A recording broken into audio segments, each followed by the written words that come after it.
Far East Broadcasting Company Philippines, in partnership with Green Hills Christian Fellowship Ortigas, bring you a message from the Word of God. Together, let us know Christ and make Him known.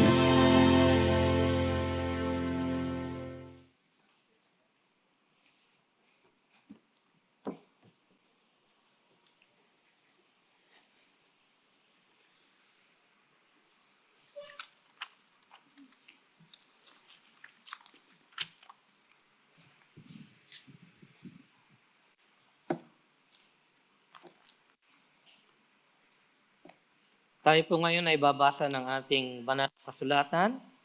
Buksan po ninyo ang inyong Biblia. Sa Luke chapter 1, babasahin po natin ang verses 57 hanggang verse 80. Luke chapter 1, verses 57 hanggang 80. Ito po ang banal na salita ng Diyos. Sa ating pong pagbasa nito sa hapong ito, tinatanggap po natin diretso mula sa banal na Diyos ang kanyang makapangyarihang salita. Isang napakalaking biyaya po para sa ating lahat. Kaya tayo po ay magbigay galang, tayo po ay tumayo at basahin natin ng taimtim ang banal at walang mali na salita ng Diyos. Luke chapter 1, verses 57 to 80. Now the time came for Elizabeth to give birth, and she bore a son. And her neighbors and relatives heard that the Lord had shown great mercy to her, and they rejoiced with her. And on the 8th day they came to circumcise the child, and they would have called him Zechariah after his father. But his mother answered, "No, he shall be called John." And they said to her, "None of your relatives is called by this name." And they made signs to his father, inquiring what he wanted him to be called. And he asked for a writing tablet and wrote, "His name is John." And they all wondered. And immediately his mouth was opened and his tongue loosed. And he spoke, blessing God. And fear came on all their neighbors. And all these things were talked about through all the hill country of Judea. And all who heard them laid them up in their hearts, saying, "What then will this child be? For the hand of the Lord was with him."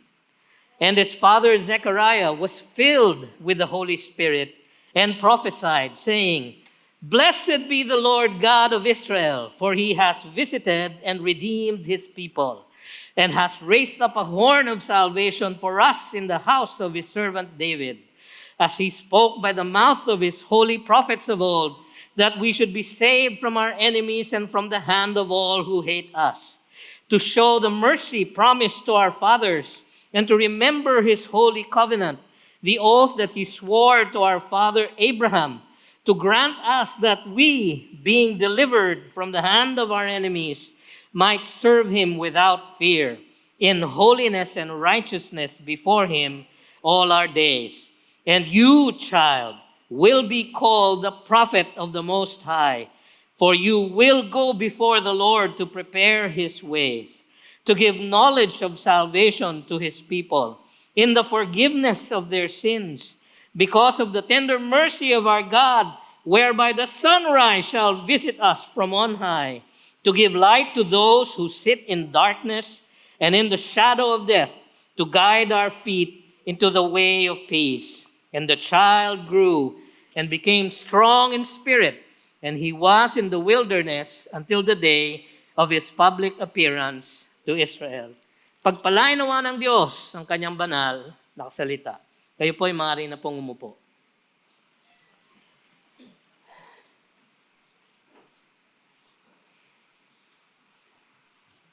Mga kapatid, tayo po ay nagpapatuloy sa ating communion sermon series sa Gospel according to Luke na ating pinamagatang God, the Son, Son of Man. Yan po ang theme ng buong Gospel na ito. At ang title po ng mensahe ngayong hapon ay ang pagsilang at ministeryo ng tagapanguna ni Kristo. Yung pong naririto ngayon na nais makakita ng outline sa wikang Ingles. Yung outline po kaninang umaga, yun din po ang outline ngayon. No? Tinagalog lang po namin. Ang pagsilang at ministeryo ng tagapanguna ni Kristo. Tayo po ay manalangin. Panginoong Diyos, lahat po kami ay makasalanan at malayo sa inyo. Natatalukbungan, Panginoon, ang aming pag-iisip ng aming laman. Datapwat o Diyos, ang dalangin namin ay ilawan niyo po ang aming mga pag-unawa. Laliman niyo po ang aming pag-intindi. At patapangin niyo po ang aming pananampalataya upang ang aming matututunan ngayong hapong ito ay maibahagi namin sa lahat ng makaririnig at maipamuhay namin sa aming pangaraw-araw na buhay. Ito ang aming samot dalangin sa pangalan ni Jesus na aming mananakop at tagapagligtas. Amen. Hindi pinababayaan ng Diyos ang mga naglilingkod sa Kanya dahil lamang sila ay nabigo. Hindi po. Sapagkat kapag ang Diyos ay may layunin, may balakin, may plano, ito ay masusunod. Lagi niyang tinutupad ito. At maging ang mga kabiguan ng kanyang mga lingkod at ang kanilang kasunod na panunumbalik ay isinasaalang-alang sa pinakamataas niyang mga layunin. Pinakamataas na layunin ng ating soberenyang Diyos. Mga kapatid, titingnan natin ngayong hapon kung paano naganap ang lahat ng ito sa kapanganakan ni Juan Bautista o ni John the Baptist. Kaya po siya tinawag na Baptist ay hindi dahil siya ay miyembro ng GCF, no? Kundi dahil yun ang naging ministeryo niya sa harap ng Diyos. At ang walang takot na propesiya ng isang pinanumbalik na pari na nagngangalang Zacarias o Zechariah. Mapapansin niyo mga kapatid na sa kwento ni Luke, parang napaka-prominente ng mga pangalan. Ang pangalan ko minsan ay napaka-importante sa buhay at gawain ng mga tao. Madalas, ang ibinibigay na pangalan sa atin ay pangalan ng kamag-anak natin. Yung iba sa atin, pangalan ng ating mga ama. Meron po akong kakilala na may senior, may junior, may the first, the second, the third, the fourth, the fifth, the sixth, the seventh. Lahat po silang magkakapatid, iisa lang ang pangalan at pangalan ng kanilang lolo. Ngayon, hindi naman po dahil sa wala na silang maisip na pangalan, kundi nais nilang maalala ang kanilang ninuno. Sa ating pong kwento, ngayong hapong ito, meron pong ganyang tradisyon na ipinilit gawin ng mga kamag-anak ni Zechariah at ni Elizabeth.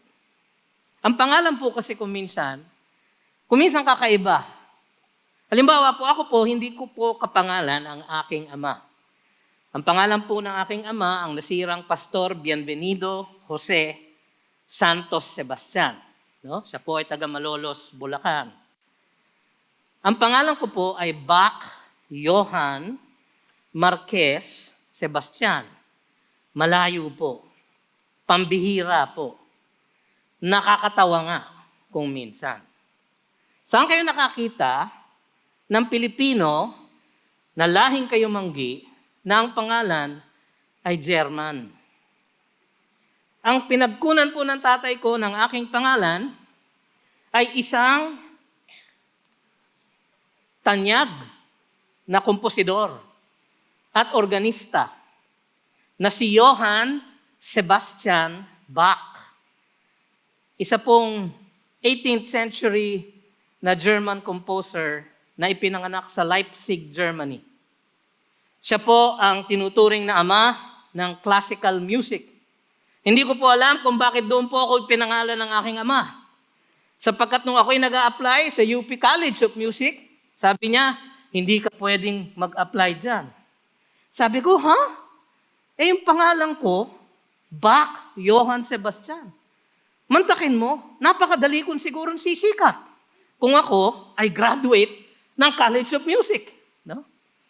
Sabi ng aking ama, sa isang mabait at gentle na paraan, alam mo anak, pinangalan nga kita after Bach. Pero ang talento mo, malayo kay Bach. So, mag-economics ka na lang. Yan po ang aking naging kurso. Pero napakahalaga po ng pangalan. Kasi kung minsan, yung ibig sabihin ng pangalan ay nagkakaroon ng impact o impluensya sa buhay ng isang tao. Ang aking pong pangalan, Bach Johann, ang ibig po sabihin, the brook of God's grace.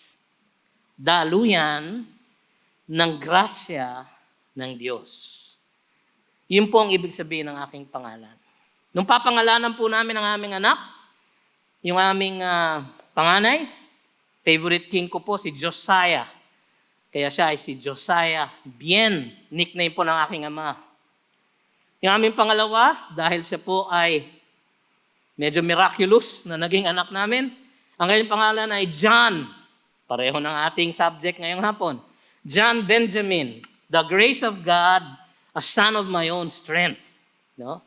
Nung kami nagkaroon ng adopted girl, na yung una naming adopted girl, ang pinangalan namin sa kanya, Hannah Bethany. No? Blessed by the house of fruit. Yung pong ibig sabihin ng pangalan niya. At yung aming youngest, na aming daughter, kaysa isang daughter namin na buhay, siya po ay si Jana Brian. Gaelic po siya. Jana, God is gracious and exalted. No? Yung po ang ibig sabihin ng kanilang mga pangalan. Dito po sa ating kwento, sa Luke, meron na po tayong 4 na pangalan na napansin. Si Zechariah, God remembers. Si Elizabeth, God's covenant. Si John, God's grace. At si Jesus, the Lord saves. God remembers God's covenant, which is God's grace, in that the Lord saves. So sa pamagitan ng 4 na pangalang ito, ay naikwento ko na sa inyo ang buong mensahe ngayong hapong ito. Pero tignan po natin isa-isa ang binasa nating mga talata. Una, tignan natin ang pagsilang ni Juan at ang pagpapanumbalik ni Zechariah. Sa verses 57 to 66 at verse 80. Makikita natin sa umpisa na ang kanyang kapanganakan ay tumupad sa propesiya ng Diyos. Sabi sa verse 57, now the time came for Elizabeth to give birth. Ang ating Diyos ay precise sa kanyang timing. Sabi ng anghel sa Luke 1:36 kay Mary, your relative Elizabeth, this is the 6th month with her who was called barren. So si Mary ay nagpunta kay Elizabeth, naalala niyo yung kwento. At ang sabi doon sa Luke 1:56, and Mary remained with her about 3 months. So dito sa account na to, may 6 months plus 3 months equals 9 months. 9 months po, kaya ang sabi ng verse 57, and she bore a son. Ito po ay pagtupad sa sinabi ng anghel sa kanya, sa Luke 1:13, ang sabi po doon, do not be afraid, Zechariah, sabi ni Gabriel, for your prayer has been heard, and your wife Elizabeth will bear you a son. Will bear you a son. Ngayon po, she bore a son. Isang propesiya na tinupad ng Diyos.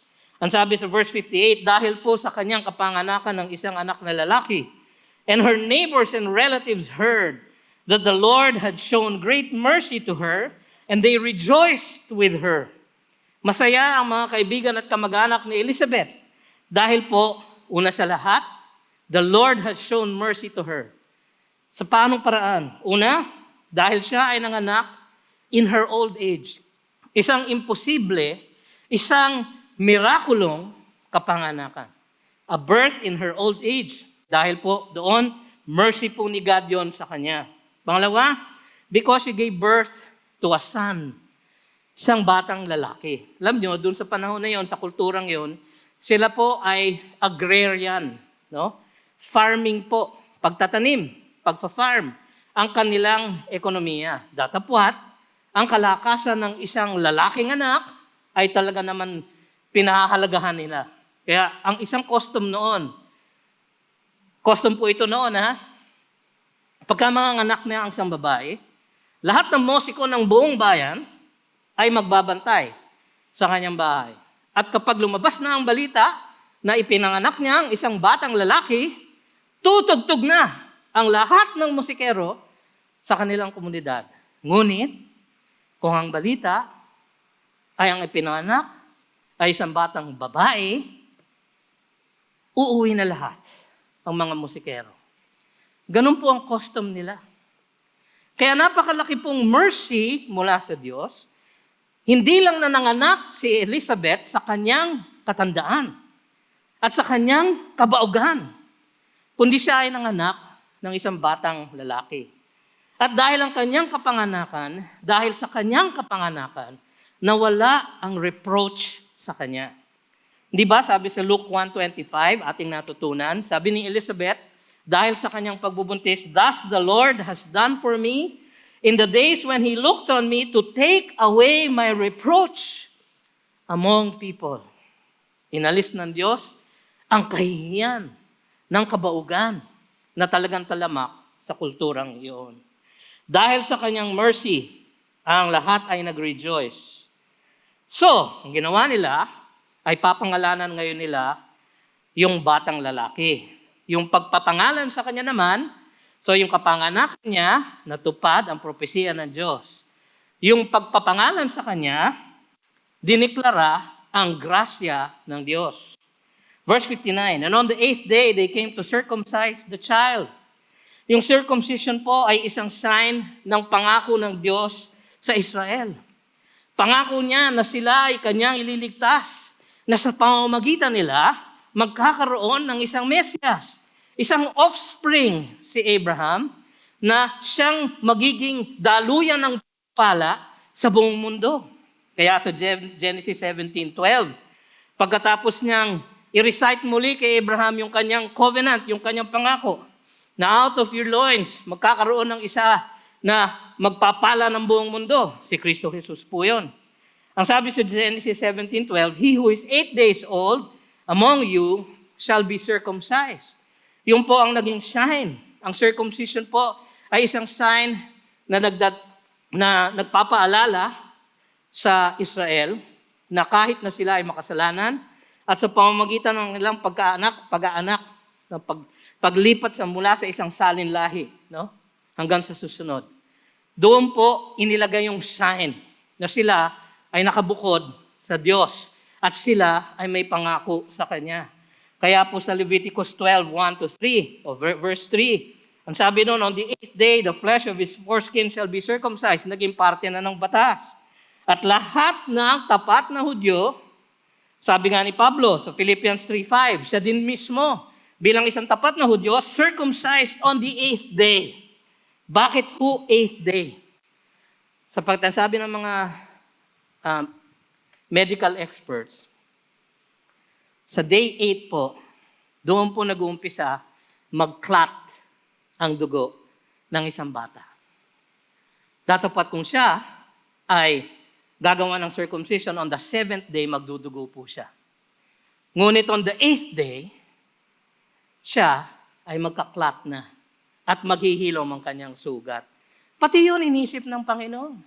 Pati yun idinisenyo ng Panginoon. Sa kanyang sign ng kanyang pangako. Tandaan po natin, doon sa araw na kanilang inaalala ang sign ng pangako ng Diyos sa kanila, papangalanan ngayon nila itong batang ito.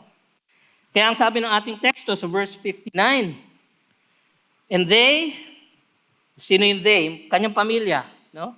And they would have called him Zechariah after his father. Junior na lang ang itawag natin sa kanya to identify na siya ay kabahagi ng pamilya ni Zechariah. Nauso po yun. Kaya po nagkaroon ng mga pangalan, mga apelido na Johnson, John's son, Anderson, Anders' son. No? Nagkaroon ng mga ganung pangalan sapagkat yung pagpapangalan after the father ay inibinibilang ka doon sa pamilya niya. Ngunit ang sabi ni Elizabeth sa verse 60, tignan po ninyo yun. Sabi niya, no. Sa original language po, yung no, madiin. Sabi niya, no way. Hindi. Sabi niya, his name, he shall be called John. He shall be called John. Kasi, kaya mapilit si Elizabeth, kasi yun ang tagubilin ng anghel.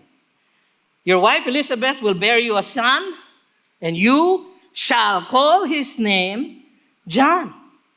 John, pangalan niya. Kaya sa verse 61, nag-react yung mga kamag-anak niya. None of your relatives is called by this name. Kasi isa pang tradisyon nila, na pangalanan ng isang bata, after isang relative na lalaki. No? Parang junior nga, kung hindi tatay niya, lolo niya. No? Katulad ng aking panganay, no? Ang kanyang second name, Bien, kinuha ko sa pangalan ng kanyang lolo, ang aking tatay. Bienvenido siya, so siya, Bien. No? Ang aking nakababatang kapatid na lalaki, ang second name din niya, ay Bien, Cecil Bien, after our dad. Custom po yun, tradisyon po yun. Pero, ano ang ginawa ng mga kamag-anak? They made signs to his father, verse 62, inquiring what he wanted him to be called. Dito natin mababanaag, mga kapatid, na si Zechariah ay hindi lamang makasalita, hindi rin siya makarinig. Hindi po yung kakaiba sa iba nating kasama dito. Sapagkat ganun po ang inyong sitwasyon. No? Si Zechariah, ganun po ang kanyang kinalalagyan for 9 months. So alam natin, kasi sumesenyas sila. Ano itatawag mo dito? No? Yung sigurong senyas. Hawak-hawak yung bata. Anong pangalan nito? No? Siguro sinesenyas nila. Dapat pangalan mo, Zechariah. Diba? Pero, kumuha siya ng isang writing tablet, isang kaprasong kahoy ito. No? Kaya noon pa lang, uso na ang tablet. No? Uso na ang tablet, hindi Apple ang nag-imbento ng tablet, ang mga Israeli. No? So, kumuha siya ng isang wooden board, meron pong linya ng wax, at kumukuha sila ng stylus, isang sharp na pencil siguro, at doon isinulat niya, his name is John. Sabi ni Elizabeth, he shall be called John. Pero itinuwid ni Zechariah, sabi niya, his name is John. Sapagkat siya ay John, ang pangalan na yan, bago pa siya ipinanganak. Bago pa siya na-conceive. At kung ating mamarapatin, sa eternity past ng Diyos, sa kanyang plano, ay ipinangalan na niya si John na John. Ano ba ibig sabihin ng pangalang John? Maganda po yung pangalan na yan. No? Yan po ang aking second name. Johann. German po yan for John. Yan po ang pangalan ng aking second boy, si John Benjamin. Yan po ang pangalan ng aking daughter, si Jana Brian. Ang ibig sabihin po ng John, short form po siya ng Jehohanan. Jeho as in Jehovah, Hanan as in grace. God is gracious. Yun po ang ibig sabihin ng John. Kaya ang sabi dito sa teksto, and they all wondered. Bakit kaya? Bakit kaya siya John? At bakit kaya pinoproklama ng kanyang pangalan that God is gracious? God is gracious. Galing kay God remembers si Zechariah. Magmula sa sinapupunan ni God, God's covenant, si Elizabeth. Nagmula ang isang batang ang pangalan ay God is gracious. Because God remembers God's covenant, at dahil doon, God is gracious. Yung po ang ibig sabihin ng pangalan niya. They all wondered. Yung pangalan niya ay nagdideklara ng pagbubuhos ng kagandang loob ng Diyos sa lahat. Tapos po may magandang nangyari. So yung kapanganakan niya, tinupad ang propesiya ng Diyos. Yung pagpapangalan niya, diniklara ang grasya ng Diyos. Yung pangalan niya, pinanumbalik ang lingkod ng Diyos. Sino po yun? Si Zechariah. Tingnan niyo yung verse 64. And immediately, agad-agad, bigla na lang. Yun ang magandang translation. Itong salita po na to na immediately, ginagamit sa New Testament pagka merong nangyayaring miraculous o supernatural. Bakit? Ano ba nangyari? His mouth was opened and his tongue was loosed and he spoke blessing God. His mouth was open. Ito ang indikasyon na si Zechariah ay pinanunumbalik ng Diyos sa kanyang ministeryo bilang isang pari. Sapagkat bilang isang pari, ang isa niyang duty ay ipangaral sa kanyang komunidad ang salita ng Diyos. Ngunit sa 9 na buwan, siya ay hindi makarinig, hindi makapagsalita, hindi niya mapuri ang Diyos, hindi niya magawa ang kanyang ministeryo sapagkat nanghina ang kanyang pananampalataya. Ngunit, sa pagbitbit niya ng kanyang anak, sa araw ng kanyang circumcision, immediately, bigla na lang, siya ay nakapagsalita. At ang una niyang sinabi ay pagpupuri sa Diyos. Yung pong pagpupuri na yun, titingnan natin maya-maya. Ito ang dahilan kung bakit siya mismo ay napili from out of 18,000 priests. Para sa araw na yun, siya ang lapitan ng anghel. Habang ang buong bayan ay nananalangin para sa Mesyas, ang anghel nagbigay sa kanya ng balita na ang kanyang anak ang magiging tagapagpauna ng Mesyas ng Israel. At dahil doon, alam niya lahat yun. Kinikimkim niya, iniipit niya ng 9 na buwan. Kaya sa moment na siya ay makapagsalita, ang una niyang bitaw ay pagpapala sa Diyos. And he spoke blessing God. Kaya naman sa verse 65, ang sabi dito, and fear came on all their neighbors. Yun po ang isang indikasyon na ang nangyari ay supernatural. Sapagkat yun ang nangyayari sa New Testament, basahin nyo. Pagka may nangyayari mirakulo, there is fear that will come upon all the people. Nung nagpalaya si Jesus ng demonyo, the fear came all on the people. Nung siya ay pinahinto ang bagyo, ang kanyang mga disipulo, then fear came upon his disciples. Ganon din na nangyari dito, isang ebidensya na ang nangyari ay supernatural at gawa ng Diyos. Kaya kumalat, things were talked about through all the hill country of Judea. Naging sikat ang kwento ni Zechariah at ni Elizabeth. Malamang binantayan na nila itong batang lalaki na ito. Nakakaiba ang pangalan, ngunit nagpoproklema ng grasya ng Diyos para sa lahat. Ang sabi sa verse 66 ay gayon. And all who heard them laid them up in their hearts, saying, what then will this child be? Palagay ko isang paraan yun na ginawa ng Diyos upang abangan ng mga tao ang mangyayari sa buhay ng batang ito. Bakit? Kasi ang sabi sa susunod, for the hand of the Lord was with him. Kaya po kakaiba ang kanyang birth. Kaya po pinopesiya ang kanyang pagdating. Kaya po ibinigay ng Diyos ang kanyang pangalan sapagkat the hand of the Lord was with him. Ito po ang bersikulo na nagsasabi ng point ng kanyang birth. Bakit ba siya pinanganak? Sapagkat ang Panginoon ay kumikilos, ang kanyang kamay ay kumikilos sa kasaysayan ng tao upang magdala ng pagliligtas sa mga makasalanan. At ang unang biniyayaan ay ang kanyang ama. Sabi sa verse 18, the child grew and became strong in spirit. Kasi ang sabi sa Luke 1:15, he will be great before the Lord. He will be filled with the Holy Spirit. And he was in the wilderness until the day of his public appearance to Israel. Isang pangyayari na parang inihahalin tulad siya kay Elijah, sapagkat may pangako na si Elijah ay darating bago dumating ang araw ng Panginoong Diyos. Purihin ang Diyos dahil siya ay Diyos ng mga pangalawang pagkakataon.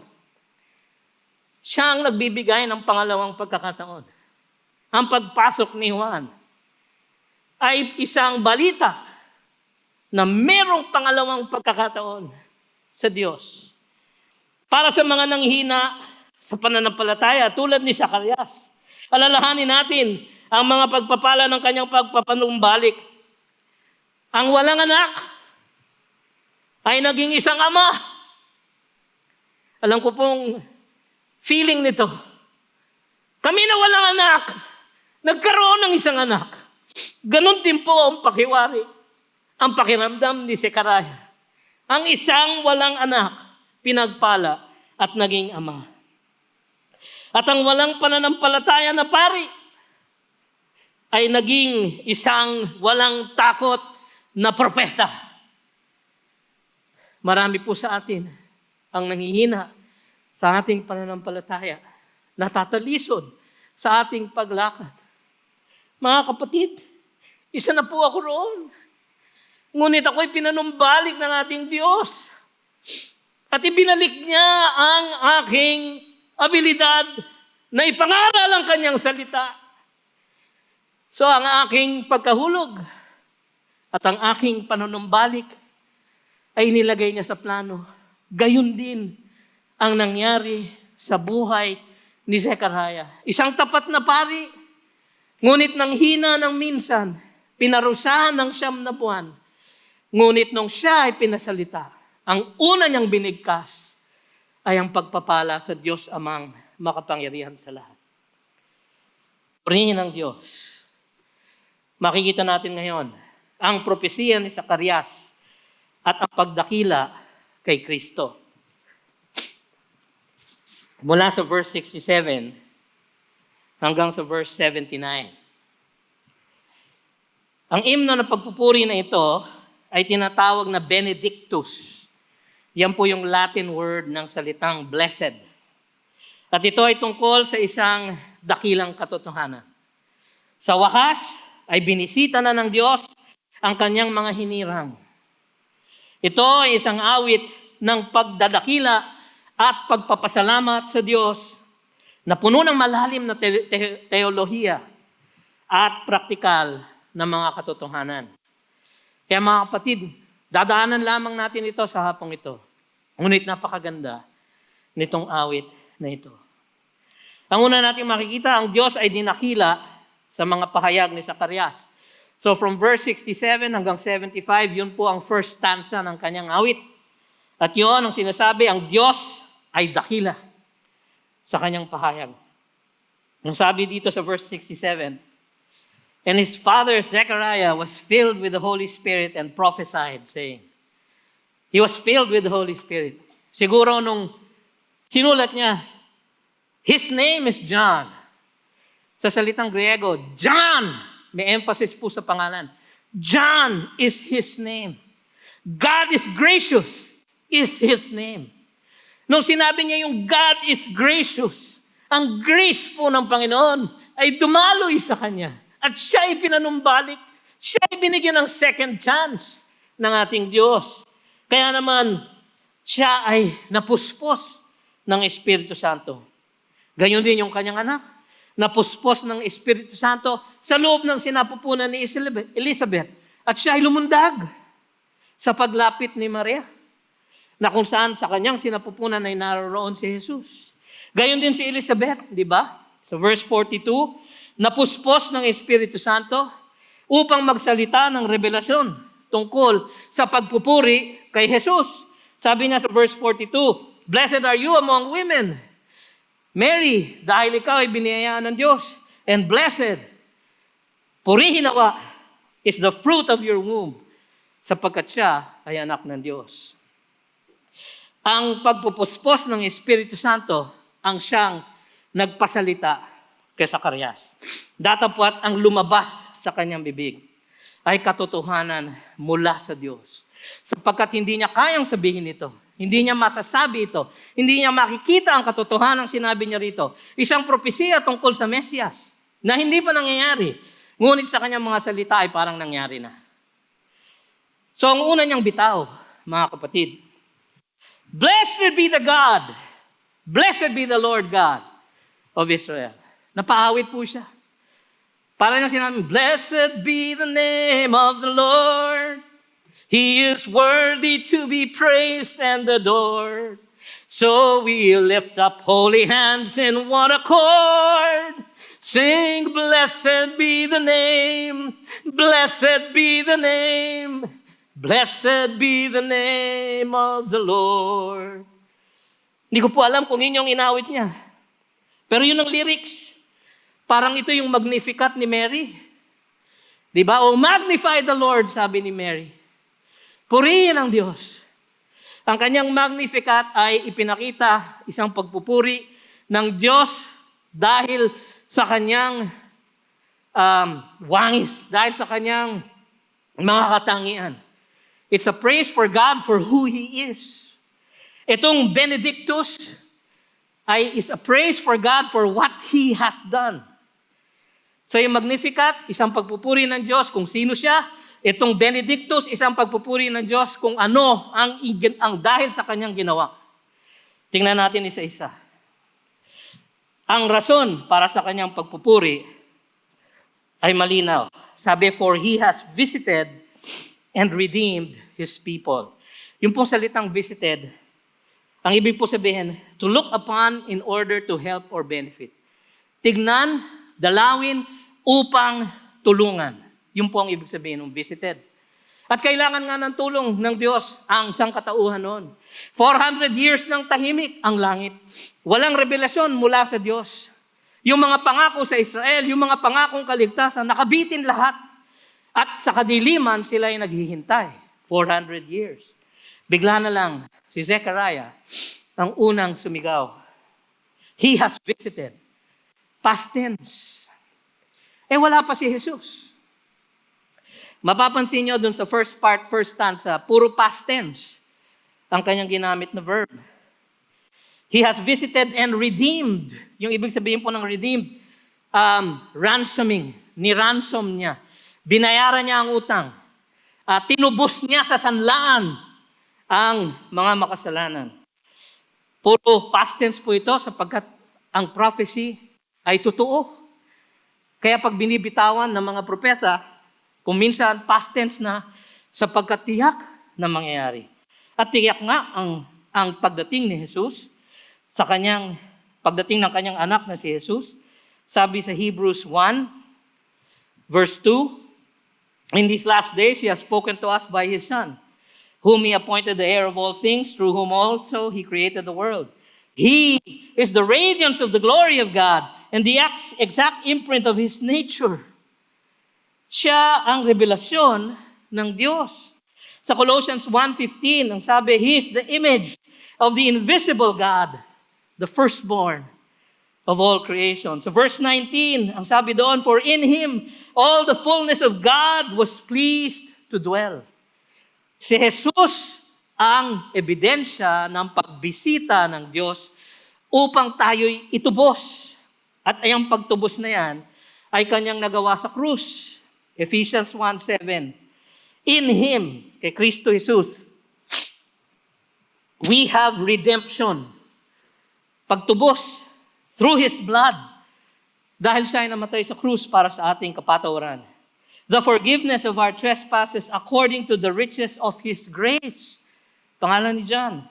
So 1 Peter chapter 2 verse 24, ang sabi, He Himself, si Kristo Jesus, bore our sins in His body on the tree, that He might die to sin and live to that we might die to sin and live to righteousness. By His wounds you have been healed.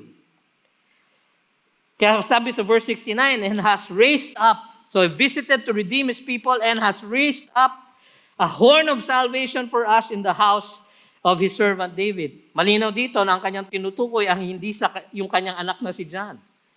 Nagpupuri siya sa Diyos, hawak niya marahil yung bata sa kanyang mga kamay. Ngunit ang kanyang tinutukoy ay hindi si John. Sapagkat sabi dito, he has raised up a horn of salvation for us in the house of his servant David. Si Mary po, alam natin, is of the house of David. Sa Luke chapter 3, makikita ang genealogy magmula kay David sa pamamagitan ni Nathan hanggang makarating sa tatay ni Mary. Si Joseph po is also from the house of David. Makikita natin ang genealogy niya sa Matthew 1, verses 1 to 17. Sila pareho ay mula sa house of David. So walang ibang tinutukoy dito kundi si Jesus. Siya ang horn of salvation. Yun po ay isang simbolo ng tagumpay, ng kalakasan. Ang pagliligtas ng Panginoon ay darating sa kalakasan ng kanyang piniling anak na magmumula kay David. Psalm 18:2, the Lord is my rock and my fortress and my deliverer, my God, my rock in whom I take refuge, my shield and the horn of my salvation, my stronghold. Wika ni David. Sa 1 Samuel chapter 2 verse 10, awit ito ni Hannah, no? Awit ni Hannah. Ang sabi doon, siya, i-exalt niya ang kanyang hari. Ang haring tinutukoy ni Hannah doon, hindi niya alam, ay si Haring Jesus. Si Haring David na magiging predecessor ni Haring Jesus. Sa 2 Samuel chapter 7 verse 12, nangako ang Diyos, I will raise up your offspring after you. I will establish His kingdom. Sa Psalm 132:17, there I will make a horn to sprout from David. Isang reference po yung kay Christ. Ezekiel 29:21, on that day I will cause a horn to spring up for the house of Israel, and I will open your lips among them. Then they will know that I am the Lord. Kaya sabi sa verse 70, yung kanyang ginawa, has raised up a horn of salvation through the house of his servant David as he spoke by the mouth of his holy prophets. Sapagkat mula sa mga propeta ay sinabi na nila na lalabas that we should be saved from our enemies and from the hand of all who hate us. Eh sino ba ang pinakamalakas nating enemy? Kung hindi si Satanas. At kung ano ba ang pinaka magagawa niya sa atin? Yung ilugmok tayo sa ating kasalanan. Doon tayo inililigtas ni Jesus. Ito ay consistent na propesya sa Old Testament. Jeremiah 23 verse 5, behold, the days are coming, declares the Lord, when I will raise up for David a righteous branch, and he shall reign as king and deal wisely, and shall execute justice and righteousness in the land. Sa Psalm 106:10, so he saved them from the hand of the foe. Yun yung kino-quote ni Zechariah. Yung kanyang awit ay punong-puno ng mga salmo, ng mga propesiya ng mga propeta. And redeemed them from the power of the enemy. Yun ang nasa awit niya.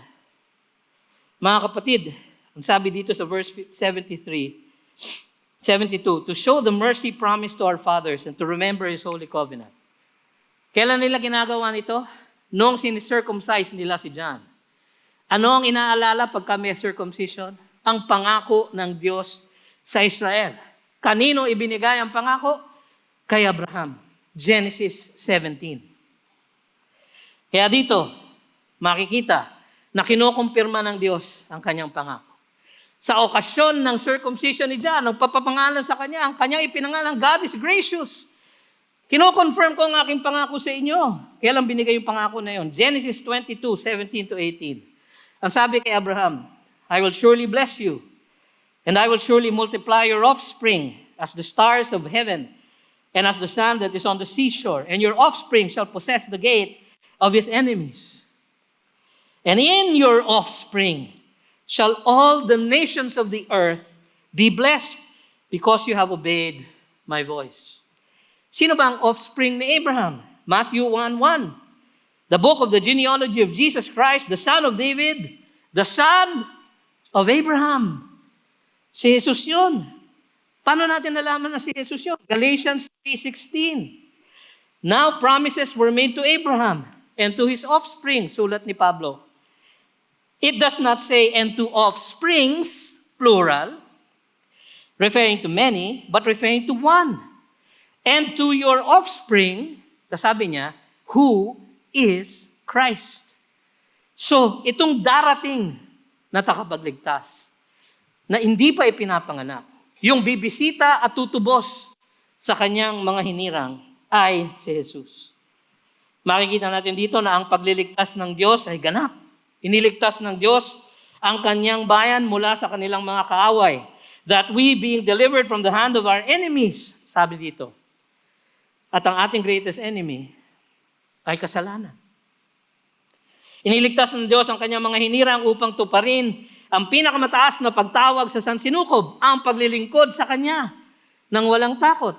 Kaya tayo sinave para tayo ay mag-serve. Mag-serve na walang takot. Sabi yun, might serve Him without fear. Sabi sa verse 74. In holiness and righteousness before Him all our days. Yun ang goal ng pagliligtas ng Diyos, na tayo ay maging holy, banal, and blameless. Walang bahid ng kasalanan. Hindi ba yun ang pangako niya? Hindi ba yan ay natupad? Sabi sa Ephesians chapter 1, verse 4, even as He chose us in Him, kailan? Before the foundation of the world. Para sa anong dahilan? That we should be holy and blameless before Him. Yung ginawa ni Kristo Jesus nung kanyang pagpunta sa lupa, ito ang na-achieve. Nagkatotoo yung pagpili sa atin mula pa sa umpisa ng panahon upang tayo ay maging banal at kaaya-aya sa kanyang paningin. Sabi sa Ephesians 5:27, isang analogy na ang ginagawa ng asawang lalaki sa kanyang asawang babae, so that he might present the church. Itong ginagawa ni Kristo sa church. Ito din dapat ang gagawin ng bawat lalaki sa kanilang pamamahay. So that he might present the church to himself in splendor, without spot or wrinkle, or any such thing, that she might be holy and without blemish. Sa Colossians 1:22, He has now reconciled in His body of flesh by His death in order to present you holy and blameless and above reproach before Him. Paano niya gagawin ito? Siya ay mamumuhay ng walang kasalanan. At yung perfect life na yon, ang kanyang ipapataw sa atin upang pagtakpan ng ating karumihan. Siya ay mamamatay sa krus na walang kasalanan. Para ano? Para pagbayaran ng kasalanan natin. Na dapat sana tayo ay magbabayad. Ngunit hindi natin kaya. Datapwat siya ang nagbayad. In holiness and righteousness before Him all our days. Para sa anong layunin? So we can serve the living God with a pure conscience. Sabi sa Hebrews 9:14, how much more will the blood of Christ, who through the eternal Spirit offered Himself without blemish to God, purify our conscience from dead works to serve the living God. Tayo ay makapaglilingkod dahil tayo pinanumbalik ng Diyos sa Kanya sa pamamagitan ng Kanyang grasya. Sa pagdating ng Kanyang anak na namuhay na walang kasalanan upang ang Kanyang buhay ay ipataw sa atin. Na namatay na walang kasalanan upang ang Kanyang dugo ang pambayad natin. Mga kapatid, yan po ang hula ni Zechariah na nagbibigay, nagdadakila sa kanyang Diyos. Kaya ang susunod na sinabi niya sa pangalawang stanza, si Kristo ay dinakila sa ministeryo ni Juan. Sa verses 76 to 79. Si Kristo ay dinakila dahil ang mensahe ng pagsisisi ni Juan ay upang ihanda ang mga tao para sa mensahe ng grasya ni Kristo. Sabi sa verse 76, and you, child, ngayon kausap na niya si John, na siguro bit niya. Kasi circumcision day niya eh. No? And you, child, ang sabi niya, will be called the prophet of the Most High. Dito, nagpalit ang tense ng verb. Kanina, past tense. Visited, redeemed, saved. Diba? Ngayon, future tense. Kasi, mangyayari pa lang. Ang ating salvation, nakamit na ng Diyos. Kaya past tense na. Ngunit, ang mangyayari sa pamamagitan ni Juan at ni Jesus ay mangyayari pa lang. Kaya sabi dito, you, my child, will be called the prophet of the Most High, for you will go before the Lord to prepare His ways. Si Juan Bautista ang messenger of God na binabanggit sa Malakay 3:1. Behold, I send my messenger, and he will prepare the way before me. Siya ang huli at ang pinakadakilang propeta, sabi ng ating Panginoon sa Luke 7, verses 24 to 28. When John's messengers had gone, Jesus began to speak to the crowds concerning John. What did you go out into the wilderness to see? A reed shaken by the wind? What then did you go out to see? A man dressed in soft clothing? Behold, those who are dressed in splendid clothing and live in luxury are in king's courts. What then did you go out to see? A prophet? Yes, I tell you, sabi ni Jesus, and more than the prophet. This is he of whom it is written, behold, I send my messenger before your face, who will prepare your way before you. Si John the Baptist po yun, he will prepare the way for the Lord. Siya ang dakila at pinaka-huling propeta. Siya ang pinopesiya sa Isaiah 40. Hundreds of years before this time. A voice cries in the wilderness, prepare the way of the Lord. Make straight in the desert a highway for our God. Every valley shall be lifted up, and every mountain and hill be made low, and the uneven ground shall become level, and the rough places a plain. And the glory of the Lord shall be revealed, and all flesh shall see it together, for the mouth of the Lord has spoken. Siya po yun. Sabi sa Matthew 3:3, siya po yun. Sabi sa John 1:23, si John the Baptist po yun.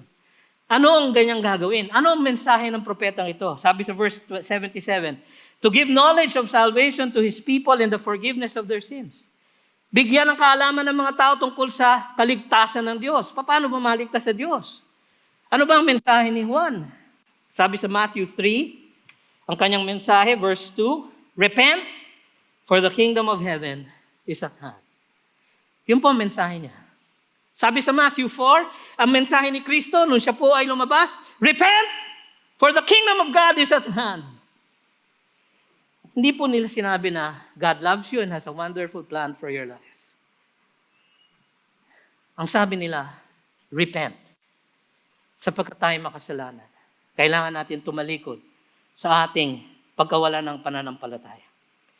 At ang lahat ng ito ay ginawa niya sapagkat si Kristo ay dinakila dahil ang kanyang ministeryo ay binigyang diin sa ministeryo ni Juan. Ang kanyang ministeryo ay nakaangkla sa awa ng Diyos. Tignan niyo yung verse 78, because of the tender mercy of our God, whereby the sunrise, sa ibang translation, the day spring, the dawn, shall visit us from on high. Saan ba galing yun? Saan kaya hinugot ni Zechariah yun? Malakay 4:2. But for you who fear my name, the Son of Righteousness shall rise. 400 years bago lumabas si John. Bago dumating si Kristo. The Son of Righteousness shall rise with healing in its wings. You shall go out leaping like calves from the stall. Kaya gayon na lamang ang pagtalon ni Juan sa sinapupunan ni Elizabeth. Sapagkat the Son of Righteousness ay parating na at magbibigay ng kaligtasan. Ang kanyang mercy ang nagliligtas sa atin, mga kapatid. Alam natin yan sa Ephesians 2:4. You were dead in your trespasses and sins. You were disobedient. You were under the power of the prince of the power of the air. But God, being rich in mercy, because of His great love for us, even when we were dead in our trespasses, made us alive together with Christ. Sabi sa Titus 3:5, He saved us, not because of works done by us in righteousness, sapagkat wala naman. But according to His own mercy, by the washing of regeneration, binuhay niya tayo muli. Yan po ang tender mercy of God. Ang ating Diyos po ay nagpatawad sa ating mga utang sa Kanya. Pero hindi yung patawad na parang nagdadabog. Ngunit isang patawad na malambing, mapagmahal, umaamo, nagsusumamo. Lumapit ka na sa akin, anak. Humingi ka ng kahabagan sa akin at ikay aking ililigtas. Ang kanyang ministeryo ay magliligtas sa mga nasa kadiliman at sa anino ng kamatayan. Sabi sa verse 79, to give light to those who sit in darkness and in the shadow of death, to guide our feet into the way of peace. Prophecy na naman ito, sabi ni Zechariah. Sabi sa Isaiah 9:2, the people who walked in darkness have seen a great light. Yun po ang sinabi ni Matthew sa Matthew 4, na na-fulfill kay Kristo Jesus. Kaya anong tinawag si Pablo sa kanyang testimonya sa Acts 26? Sabi niya sa verse 18, to open their eyes so that they may turn from darkness to light, from the power of Satan to God. Yun po ang kanyang misyon. Sapagkat ang ating Diyos na si Jesus, sabi sa John 8:12, I am the light of the world. Whoever follows me will not walk in darkness, but will have the light of life. Mga kapatid, ito ang propesiya ni Zechariah. Isang pari na walang anak, na nagkaanak. Isang pari na nanghina sa kanyang pananampalataya, ngunit pinanumbalik ng Diyos upang siya ay maging propeta ng walang takot na propesiya tungkol sa darating na kaligtasan ng Diyos. Sinasamba natin ang ating Diyos na sa kanyang katapatan ay hindi nakakalimutan ang kanyang mga hinirang. Ito ay totoo. Maging ito man ay isang lingkod na Diyos na nabigo sa pananampalataya o isang taong inapi at halos mawala ng pag-asa.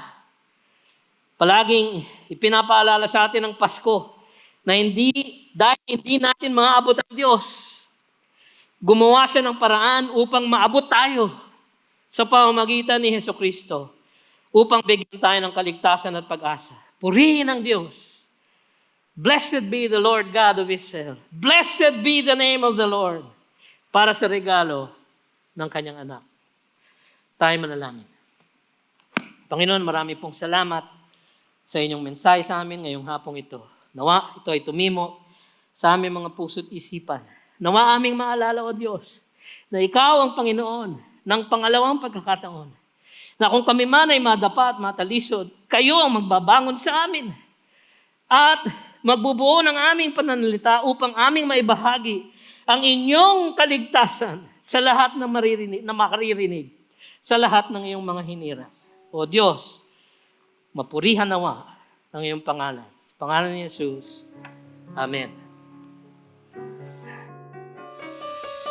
You've just heard a message from the Word with Green Hills Christian Fellowship Ortigas in partnership with Far East Broadcasting Company Philippines. We hope you can join us next week. God bless you.